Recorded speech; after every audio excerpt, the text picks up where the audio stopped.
L'histoire de l'Afrique est marquée par un passé riche et diversifié, façonné par d'anciennes civilisations comme l'Égypte, le Mali et le Grand Zimbabwe, qui prospéraient grâce au commerce, à l'innovation et aux échanges culturels. Cependant, cet héritage a été bouleversé par des siècles d'exploitation coloniale et de traite transatlantique des esclaves, débutant au XVe siècle. Les puissances européennes ont découpé le continent lors du partage de l'Afrique, imposant des frontières artificielles, extrayant des ressources et mettant en place des systèmes qui ont érodé les gouvernances locales et les économies. La traite a vu des millions de personnes arrachées de force, dévastant les communautés et laissant des cicatrices socio-économiques durables. Avant de continuer notre vidéo, merci de penser à t'abonner. Après les indépendances dans les années 1960, l'Afrique a dû faire face à de nouveaux défis. Instabilité politique, corruption, conflits ethniques et manque d'unité, aggravés par les guerres par procuration de la guerre froide et les influences néocoloniales. Aujourd'hui, l'Afrique doit surmonter des problèmes majeurs. La fragmentation politique, avec 54 nations souvent en désaccord, entrave les progrès collectifs. La corruption détourne les richesses, tandis que des infrastructures faibles et une dépendance aux exportations de matières premières limitent la diversification économique.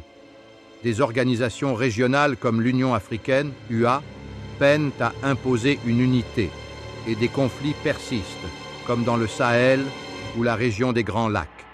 Malgré cela, le potentiel de l'Afrique est immense. Une population jeune et en croissance, d'abondantes ressources naturelles, pétrole, minerais, terres arables et une scène technologique en essor offrent des perspectives prometteuses.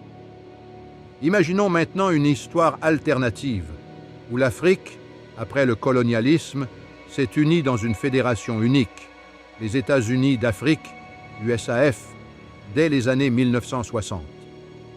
Inspirée par des figures comme Kwame Nkrumah et le mouvement panafricain, cette union exploite sa force collective. Le processus commence par une réconciliation entre les groupes de Casablanca et de Monrovia, fusionnant en une entité cohérente avec une capitale fédérale à Addis Abeba. Les frontières sont redessinées pour refléter les réalités ethniques et culturelles, réduisant les conflits. Économiquement, l'USAF rationalise l'exploitation de ses ressources, créant une monnaie commune, l'afro, et des industries diversifiées, technologie, agriculture durable, énergie renouvelable.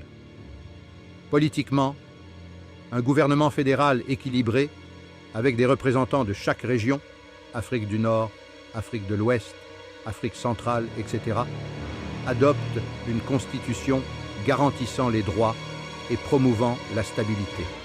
Les enjeux incluent la gestion des tensions ethniques initiales et la résistance des anciennes élites.